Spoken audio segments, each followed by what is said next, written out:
In today's video, I'm going to talk a little bit about some advanced price action analysis because that's what I like to do best. In the last videos, I have been trying to uncover some unknown secrets about the most famous technical indicators, and as many of you know, there's not much to cover there because technical indicators are incredibly shallow. I see so many people talking about them on YouTube as if they were the ultimate solution to trading. Maybe these people don't know any better, or maybe they are after a great exposure by sacrificing their content quality. The truth is that the YouTube algorithm tends to promote this simplistic and shallow information and tends to smack down the videos that have a higher quality. Yesterday I saw a video of some guy talking about stochastic crossover signals as if he had made a groundbreaking discovery, and the video had hundreds of thousands of views. People in the comment section were amazed by the content. Meanwhile, another guy posted an entire course on econometrics on YouTube for free, and he didn't even reach 5,000 views. So yeah, this kind of thing is quite frustrating because it seems that people are not really interested in quality. They're just after hype, superficiality, and simple tricks to make money. If you like the videos I do and think that they matter for some reason, please help support the channel by clicking the like button, subscribing, and sharing the video. That will really help spreading this more advanced market analysis around. Alright, enough complaining for now. So let's take a look at the 4-hour chart of the British pound versus the US dollar. In the first moment, we can see that the major flow of the market has made a lower low, and the immediate response to that, for those of you who follow my methodologies, is to look at the confirmed structure and pinpoint the upper and lower limits of the supply zone in this case, since we are talking about sellers. When price stops going to the downside, we can deploy an Andrew's pitchfork in here to attempt projecting where the pullback will land. Once we deploy the pitchfork, there are a couple of details that become self-evident. The first detail is that price drifts away from the pitchfork a little bit near the possible major low, and that opens the possibility for us to draw a parallel line or a sliding line, as it is also called. The other detail is that the combination of the Andrew's pitchfork and the supply zone drawn earlier gives some indication about where price might reverse or where the pullback will land. There is a moment where the inward and outward frequency lines from the major solid structure will intersect the center line of the pitchfork, and these are the areas to pay attention to. This is the area to pay attention to for a couple of reasons.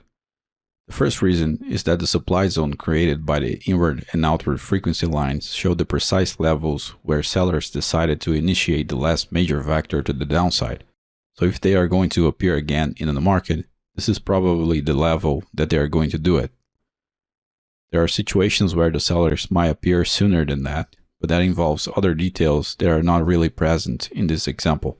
So I'm not going to focus on that problem right now. Let's advance price a little bit to see what happens.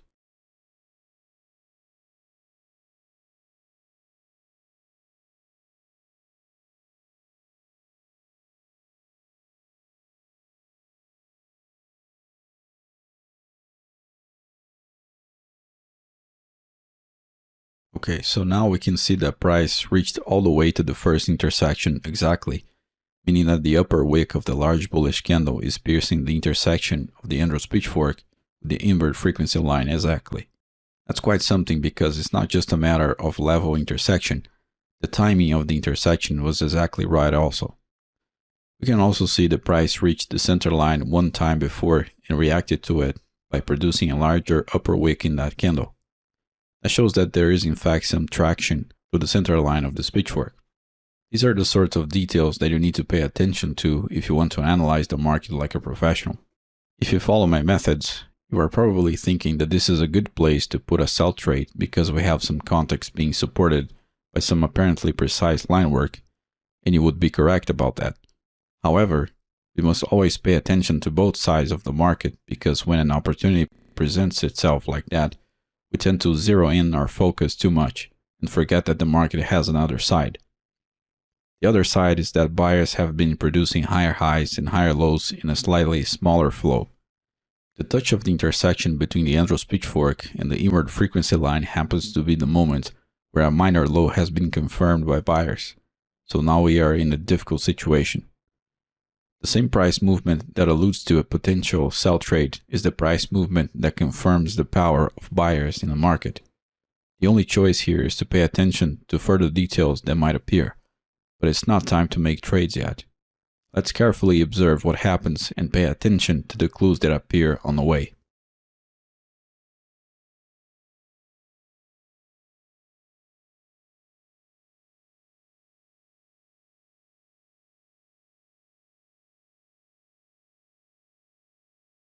Here we can see that the minor buyers end up winning the battle against the major sellers, which happens more frequently than expected.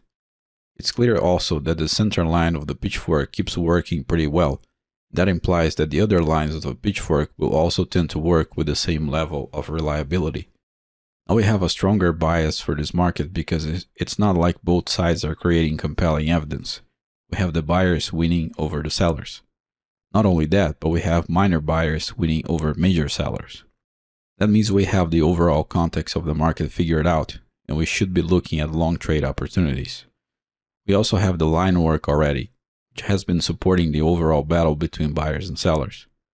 By paying attention to the new market bias and the line work that is already present in the chart, we can think about placing a long trade where new lines intersect. Notice that we have a new demand zone resulting from the minor flow of buyers.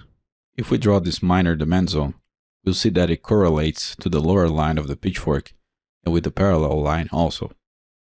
We can think about triggering a trade on the intersection of the inward frequency line with the lower line of the pitchfork, or we can try to be even more precise and think about an entry in the intersection between the outward frequency line and the parallel line of the pitchfork. Either way, we might see a precise entry. The target for an operation like this is quite clear also, and should be placed at the center line of the pitchfork. More importantly, we have a really nice place to put a stop loss order, which is right below the last confirmed low in the minor flow of buyers.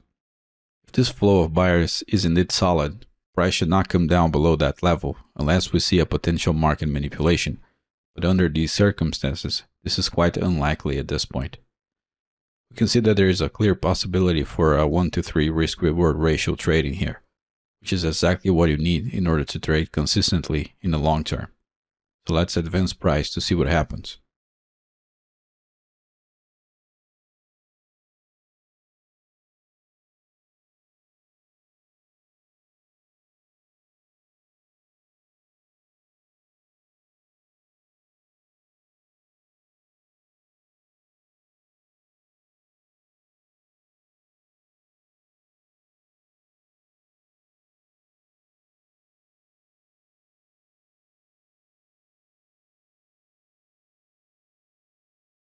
Now we can see how price pulled back exactly to the intersections between the inward frequency line and the lower line of the pitchfork and the parallel line and the outward frequency line.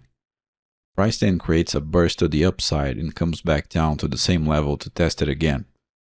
In case you missed the first chance to get in the trade, this would be the market offering you a second chance, which is not that common since the market tends to be unforgiving in many ways. After that, it's clear that price goes directly to the center line of the pitchfork, therefore rendering this trade successful. This is the kind of trade that creates long-term sustainability in the market because of its risk structure. When we think about trading, we have to think about something that will work well today, tomorrow, next week, next month, next year, and in the next decades. We cannot ground ourselves on the immediate rewards because that is a trap. The key to acting correctly in the market is to think about the short term in light of the long term. I hope you learned something new and useful with this video. If you want to learn how to trade with professional techniques, please check out the video courses that I provide. For beginner to intermediate traders, I offer the Fractal Flow series, which is composed by the Fractal Flow strategy, the Market Maker strategy, and the Newtonian trading strategy. Each one of these will teach you a different approach to trading. Each of these strategies work on their own, but they can be combined together also. They work on any market and in any time frame that you wish to trade. For intermediate to advanced traders, I offer the Price Action series, which is composed by heavyweight techniques involving fractal geometry, linear algebra, and very refined contextual market reading to find the most accurate trade entries and exits that are possible to find on a price chart. You can visit my website fractalflowpro.com to see more details about the table of contents of each course and the testimonials from students. If you wish to support the channel, please click the like button, subscribe to the channel, activate the notifications button, share the video, and leave your feedback below in the comment section. Don't forget also to check the other videos in the channel. Thank you very much for watching, and I hope to see you in the next videos. Take care.